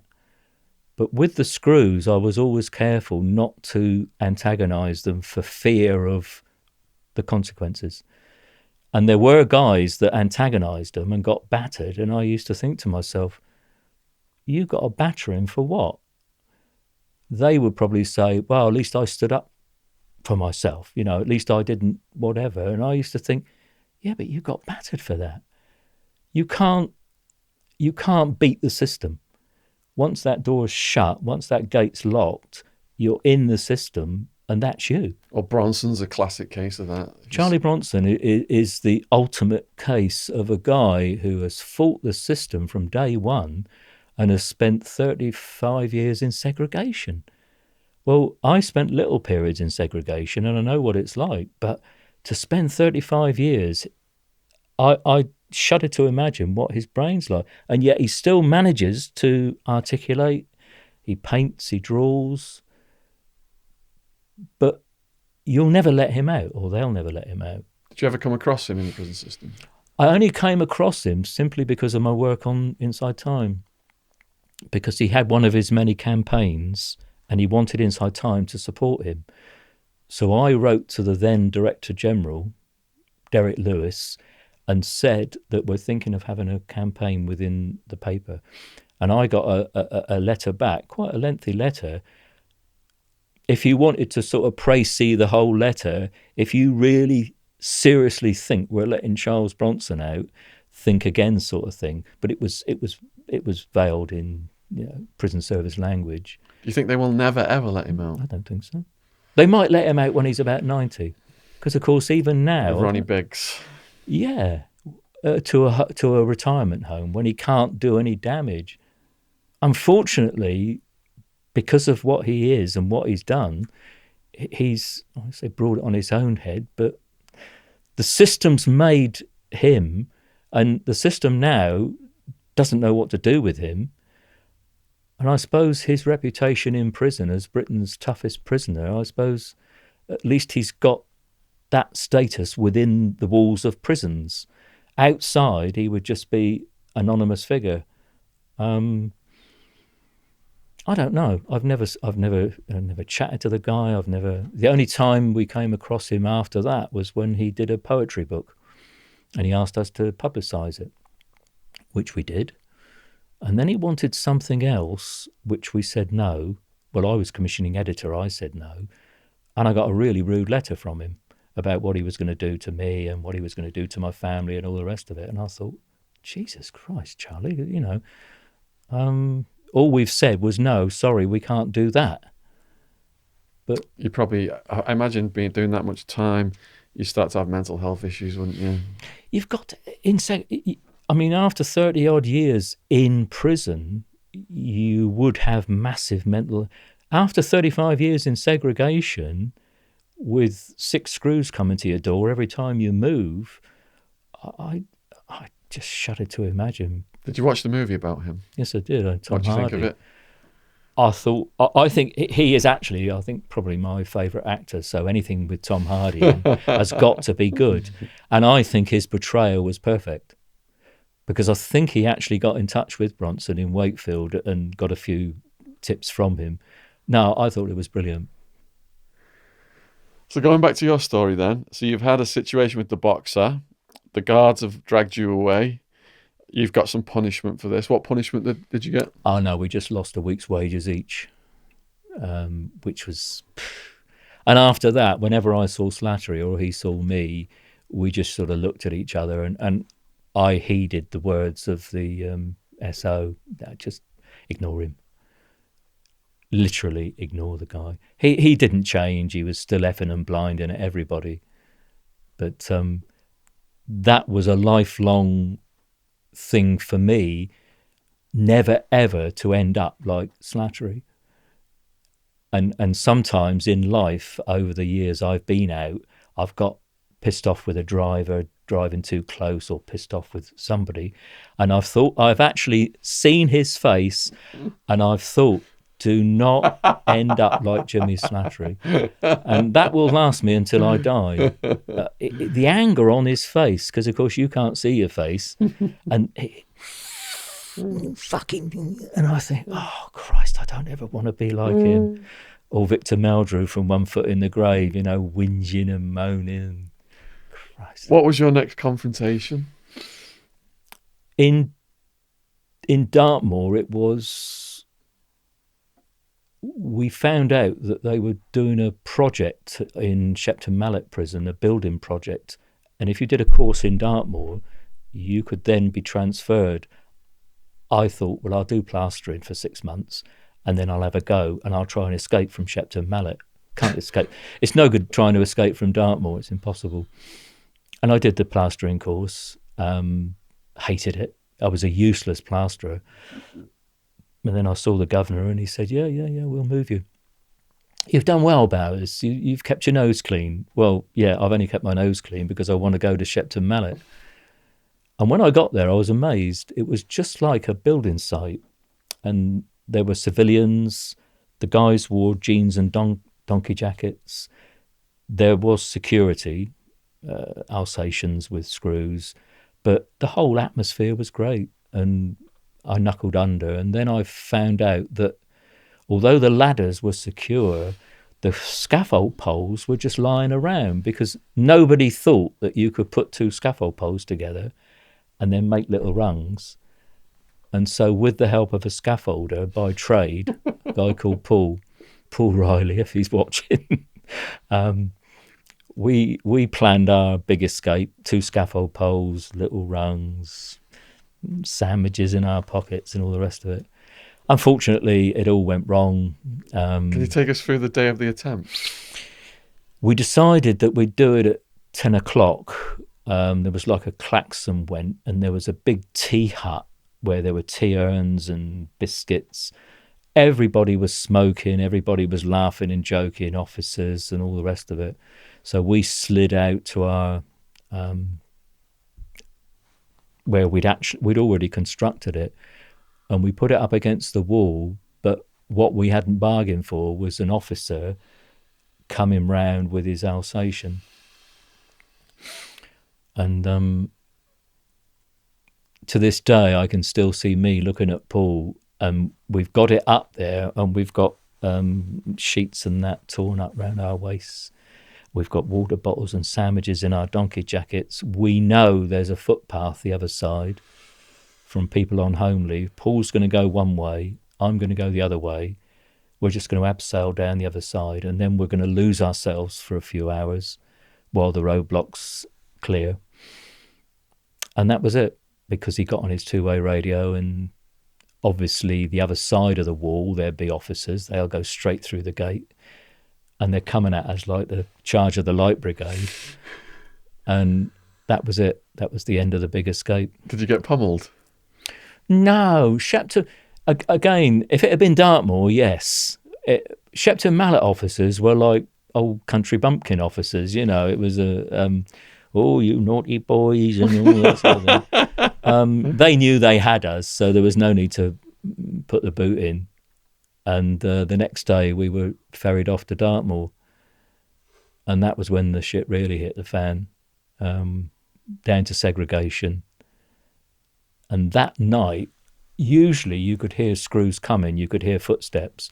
I didn't hear a thing, and the door burst open. And there was an officer, and I will name him, Sharp, was one step removed from a bloody animal, terrible reputation. And he came up to me. It's the first time anybody in my life has done it, and I didn't realise how frightening it can be. He came up to me about 6 inches from my face, and started to scream at me about escape and you bloody coward and and his breath stunk of booze. And as I looked over his shoulder, there was a ring of about 7 screws, all with their battens drawn. And I knew what was going to come. If I'd done anything wrong, if I'd pushed him, if I'd punched him, if I'd nutted him, whatever, and I was actually gripping my trousers like that. And I just took it. He said, what you got to say for yourself? I said, I ain't got anything to say. I've been caught, that's it. Right, behave yourself. And he was gone. And my frigging heart was, oh, Jesus. I can remember just slumping on the floor and thinking, And then you go into patches, escape equipment. I think about 8 months in patches, sewing mailbags. Then into a noisy workshop.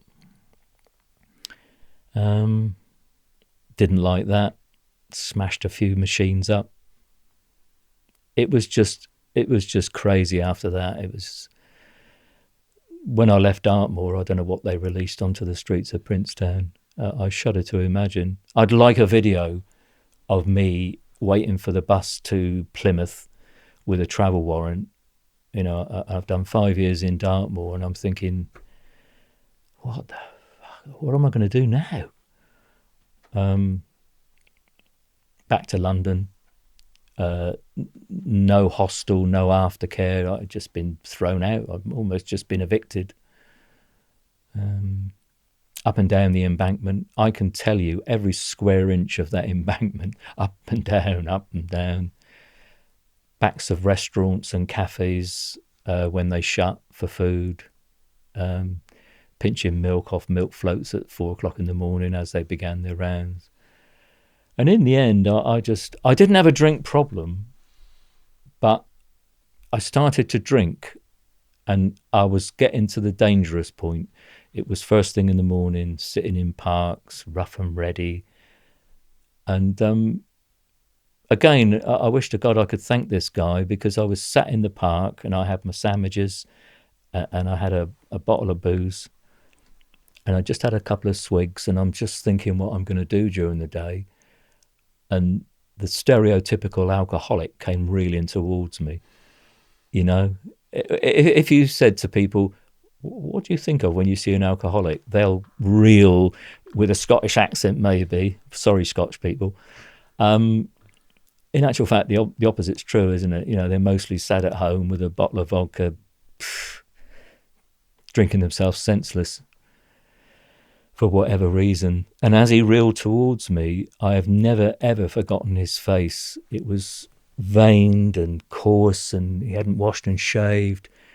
He stunk. And as he approached the bench, I thought, this could be you.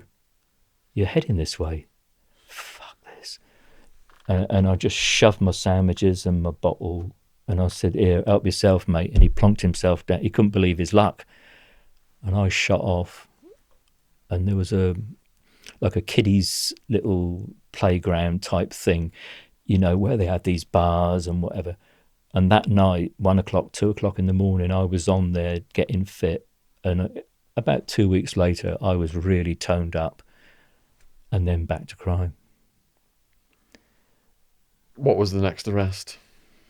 I lasted well up and down the countryside. I lasted 7 years.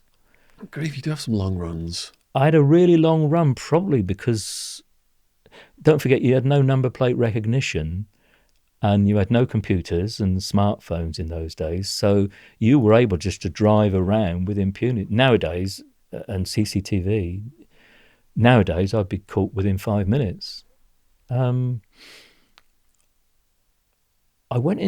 stood outside a jeweller's shop, and there was just a girl in there. And of course, in those days, they didn't have where you press the button and the door shuts after you. And I thought to myself, if I run in there quickly and just grab whatever I can, I don't want to hurt the girl, I don't want to frighten her, but I'll probably frighten her enough for her to run away. And that's exactly what happened. And I grabbed as much jewellery as I could get into a bin liner and just ran up the road. And unfortunately for me, the girl and the manager or whatever came to the door and were screaming and yelling, and I actually fell over on the pavement. I'm running along with this jewellery, panicking now, and I fell over on the pavement. And a couple of citizens decided to make a citizen's arrest. The police were called within 2 minutes. You got the big black bag of loot. I've got the bag of loot there. Well, it's sprawled all over the pavement. There's frigging rings and God knows what. And at that, along again with the other bits and pieces, I got 7 years. Where did they send you to this time? via Wormwood Scrubs, via Parkhurst to Dartmoor. And any situations on that journey? Not too bad. In Parkhurst was the I think his name was Frank Stagg. He was a bus driver, the IRA hunger strikers. He was in the hospital bed opposite me, and when they used to move him, or when they used to take him anywhere, they used to just pick him up like a baby. I think he'd been on hunger strike for ages. It was just like scooping up a child. And I was actually in there to have a vein operation on my leg. And then they sent me from there to Dartmoor. And I don't remember an awful lot about that sentence. I think I've just blotted the whole. It's a bit like a lot of my childhood stuff. If I stop and think, if someone really, got to me mentally and said, yeah, but don't forget when you did that and you did that, Dartmoor, it was like a blur, this sentence. In the metal shop, then in the paint shop, and it just passed. I just tried to keep fit, keep sane, ignore what was going on around me. Then decided to cut my wrist. What? I'd always thought of people who committed suicide as cowards. That was the word that came straight into my head. You coward. Why don't you face up to life? Nothing's worth killing yourself for. I think when it's you suddenly wear the T-shirt. I wouldn't call them the opposite of cowards, sort of heroes, but I would say it's not cowardice. I think they say mentally the balance of the mind is disturbed. So you think about it, a lot of people do, but then a lot of people, they need help, so they go and stand on a bridge, and they're not going to jump. Along come the police, along come the ambulance, and you get the help you need. With me, I thought, no, sod that. And I can remember just wandering around my cell at 3 a.m. and thinking, do you know what? I've had enough of this fucking life. I've just had enough. In the days preceding that night, what was your thought processes? Yeah, this is the scary thing to me now, because I often wonder in the days and weeks before someone has killed themselves, what their thought process is. Now, if you'd said to me, even probably a week before, you're going to think about suicide, I'd have laughed at you. I'd have taken my stance that I don't care where I am, I'll be out of Dartmoor one day. And it also wasn't self-pity. I get annoyed at people accusing me of feeling sorry for myself. It's nothing to do with self-pity at all. It's, hang on a minute, I'm stuck in Dartmoor, I've still got a while to go. You're almost 40 at this point, aren't you? I'm well over 40 now. Well over 40, okay. Yeah. And I've done 2 sentences, and I'm not sure what I'm going to do when I get out of this dustbin. So you're thinking your life has amounted to nothing? Basically angry with my life. So the best thing to do for all concerned, because of course I've got no family, so no one's going to grieve. But then come the time, I just made a few little cuts. It really was superficial. And of course, as with a nosebleed, bit of blood on my face and my shirt and my trousers, pressed the bell, down they came, off to the hospital. Washed it and thought, well, Christ, where is it, sort of thing. There's nothing there. And I thought that they would recognise that I needed some sort of intervention. I can't sort my own life out. Can somebody please help me? Which is the same with a lot of people in prison. They don't know what to do. And they're big macho guys, 6 foot odd. And really, they're so full of shit that they can't. So the next day I appear in front of the prison governor, and I'm sure he's going to help me. I'm confident. I've done nothing wrong. And he fined me for self-mutilation against some prison rule, subsection whatever. I swore at him. I swore like I've never sworn at anybody before. At that point, I couldn't care less. I really don't care, you fuckers. And then back in my cell, what I've often thought, I'd love to meet that guy on the street.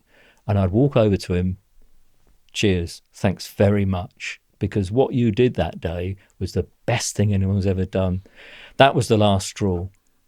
You're not going to lock me up again. That's it. But instead of making all my promises to myself, let's just get on with it. I studied, I moved to another prison, I went on education because it was a lower security category prison, Channings Wood in Devon. And when I got released, that was it. That was it. There was no way I'm going back to crime. What was your mindset like the day of your release then, that time? Apprehensive, because of course there's no real... I'd been given 7 months parole, which I was amazed at. And the probation service said, we've got a accommodation for you. Come back to Southampton, meet us at the probation office, etc. So my mindset was just determined never ever to get caught. Never ever to go to crime again. I don't care what life holds, and I've still got that mindset now. I'll die before I go back to prison. What year was that? That was 1991. 1991. So I've been out 28 years. So how did you manage to maintain that discipline when you first got out? Probably because I'm a stubborn sod. And when that stubbornness is put to good use, slowly but surely I could see what was waiting for me if I went back to crime. And I'm now beginning to get a real social conscience about the people that I'm upsetting. So there's that. And I've got to do something with my life now. And it was a struggle at first, because sometimes on a Monday or a Tuesday, I'd have £3 to last me the week until my check came on the Friday. But I can remember the little room that I was in. It was only a shabby little bedsit. And I lived for about a year on beans on toast. I mean, if Heinz ever want me to endorse their product, beans on toast and spaghetti, every bloody meal time. And yet there was the door, and I used to finish my meal and think, right, let's go for a walk. When you started to get this conscience then, did you start to feel remorse for the people whose houses you'd robbed? I started to feel, probably like most of society did, what right have you got? Well, this is how I feel now. Don't give me all this stuff about your childhood, however tough it was. Don't give me all this stuff about I need money for drugs. Nobody, childhood or not, has the right to break into someone's house. That's it. I don't want to hear any excuses. I can understand the reasons behind these guys. So I know how it all works, but please don't tell me that, you have a green light. In childhood, when people say, nature and nurture, born bad, as far as I'm concerned, it's nonsense. You're just born, and then it's circumstances. So get rid of nature, nurture. Was I born with some sort of genetic predisposition to always be a criminal? Were you born up there in wherever it was? So I've looked at both sides of the argument, Professor so-and-so and all these criminologists. I don't think I was born bad. Somehow, through circumstances, I became bad. And I'm out now, and then I fell in with Inside Time newspaper and got a job part-time. Then I wanted to give talks in schools, just deterring kids. That's all I wanted to do. And I approached the local education authority. I wrote to the government. I tried every avenue for funding. And all I got was, sorry, we can't quantify this. We can't fund you. So you can make initial approaches to every head teacher in Hampshire if you like. And I thought, what? And then I got full-time with Inside Time, commissioning editor. Then the talks started off with, I got a talk for a school in Reading, and then they recommended me to a school down in the West Country. How did that feel to do your first school talk? I can never forget it because it was a state school, and I sat in with the teachers in their little room having a cup of tea, and then it was like the Wild West, all the kids running into the room. And the teacher went out, "You lot, shut up." So they all went in the class. It's a typical 13, 14-year-old classroom. And then the teacher's clapping her hands and said, "Right, shut up. Right, what do you think of criminals?" Very clever it was, actually. And one kid started, "Shoot them, hang them, flog them, bread and water." There's all these comments coming out. It was wonderful. I was sitting in there laughing my head off. And I can hear her saying, "We've got a guest today. John, he spent years in prison, 15 years in prison." And there's just silence. And when I walked in, you know the way people look when they're guilty? These kids are all like this because they're just shouting out about me. And we had a great session. We had a really good session. Even then, I got on so well with kids, and still do. What year was that, John? That would have been about 1993. I'd been out a couple of years. I'd got on the Inside Time part-time.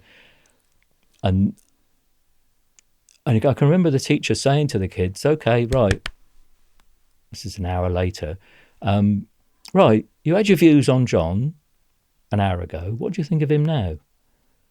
And it's like a little blonde-headed guy at the back, you know, one of these little cherub faces. Miss. And she said, "Yes." He said, "I think he's nearly normal." I think he's nearly normal. And I just burst out laughing because I thought, oh, that's great. I'm not abnormal anymore. I'm not this nasty criminal, but I'm not quite as normal as his mum and dad. And then things developed. I got a talk in a girls' school in Reading. And then the thing that really kicked it off was going down the West Country. And after the talk, a guy walked up and shook my hand and said, I'm the chaplain of Eton College. Would you like to come and talk to my boys?" And I thought, Christ, Eton College. It doesn't get any better. And in the first audience, the first year I went, was Prince William. And so at the door to the lecture theatre, the Farrar Theatre, 7:30 on a Sunday night, I've got all these heavies, the protection squad. They didn't know who I was. They just thought I was a speaker. And one of them said very politely, "Oh, what were you talking about?" I said, "Oh, crime and punishment." He said, "Oh, right, what were you, in the force?" I said, "No." And then when I explained, he laughed. And I gave the talk, and it went really well. And as I came to the front first, and then the boys filed out, and of course, wandering past at 15 was Prince William. And then I had his brother the next year. He's in the year before. And I was invited back to Eton, for about 15 years. You've been doing it for 25 years then? Not Eton. What school talks? School talks on and off. But don't forget, I was on Inside Time for 15 years. Oh, so you didn't do talks during that period? I had to sort of sneak out. I used to say, "Look, John," because I was very friendly with the publisher. And so I used to say, "Look, John, I've got to go out for 3 hours this afternoon, but I had my set work to do. So whether I did it in the office or at home, it didn't matter. I did what I had to do, and I think I did a pretty good job." So then I just got fed up to the teeth with working on the paper. Speaking to the kids, their interest, the questions, was that cathartic for you? It was. To heal from this whole thing? Lots of people have said to me, "Why don't you just leave? Haven't you had enough?" And my answer to them is, "Okay, give me a job." I walk into the job centre on tomorrow morning and say, "Oh, got any work for me? How old are you?" Oh, I'm 70 odd years of age now. Oh, what job experience have you had? So, no, what I think when I talk to the kids, it reinforces that I never want to go back. I mean, teachers say, do you ever get emotional? You're reliving your experiences. I said, no, I'm doing it for a reason. I want these kids to know the truth. I don't want them picking up certain newspapers and listening to politicians and all this bloody institutional arrogance that comes out of Westminster. I want these kids to know the truth. I don't care whether they like me or not, but they need to know the truth. And of course, in state schools, it's very much deterrent. I almost frighten them sometimes, which is good. I see the look of shock on their faces when I say what goes on in young offenders' prisons. Trust me, I've worn the T-shirt. We've had a few guys on the podcast like Pepsi Watson, horrific things in the young offenders. Yeah, it's madness. And I say to these kids, you wouldn't last 5 minutes, And how about your parents? The disgrace to your parents. You want your parents going up to Feltham young offenders and seeing their son. So you go in and teach the kids, but I've learned that it's a two-way street. The kids have taught me about me. What have they taught you about you? Are you nearly normal now? I think a lot of the questions that the kids ask me just reinforce that we think people of 12, 13, 14-year age are just kids. Some of them are so perceptive and bright. I was actually at that school that I mentioned earlier, Queen's Gate, just last Wednesday, and I gave a talk to about 70 of the girls there. And some of the questions that they were asking me, John, you mentioned being at home and not being happy. Were you ever given a cuddle by your mother? And it suddenly dawned on me that I hardly ever was. And certain, have you got a relationship now? And I tell them the funny story about the dating websites and all that sort of thing. And then another hand goes up, and you're right, Shaun. I actually drive home sometimes thinking, yeah, why didn't you do that? And some of the girls are angry, like me, that I've wasted my life. They're angry for me. But what would you love to have been, John? I don't know. A pilot. Everybody loves pilots, with my lovely uniform and a blonde on each arm and hair going into the cockpit of my, or a soldier. I think I'd have made it because I'm really good at logistics. Or not a footballer. I wasn't good enough to be a professional. But whatever the job, when I look back over the years, and I almost daily think what I could have done with my life. And when women on the websites say, yeah, but what have you done with your life? Well, it's prison, crime. But you must have had a career. That was my career.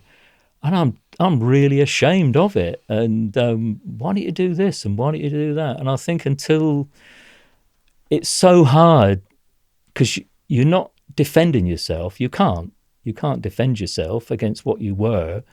I was a criminal. I was a nasty bastard. But I'm not now. But how do you explain to people that there's been quite a change in me since 1991? I've got the full picture now. I was a boy. I turned to crime. I was a criminal. But now, for 20-odd years, I've been out. But I'm still sort of paying a price. It's always there. It's like this big lump on my shoulder wherever I go. I can't get that. Can't get that. Can't get that. And again, it's not self-pity. I don't feel sorry for myself. I just feel angry that and I don't blame my childhood or my mother. I think it's an amazing part of this story that the kids have forced some of this introspection upon you. And I'm sure some of those kids out there perhaps watching this now, I'd like to thank the kids that have forced introspection upon me and the things I've learned from all the kids I've spoke to over the years. Yeah. So in conclusion then, what would you like to say to those kids watching this video?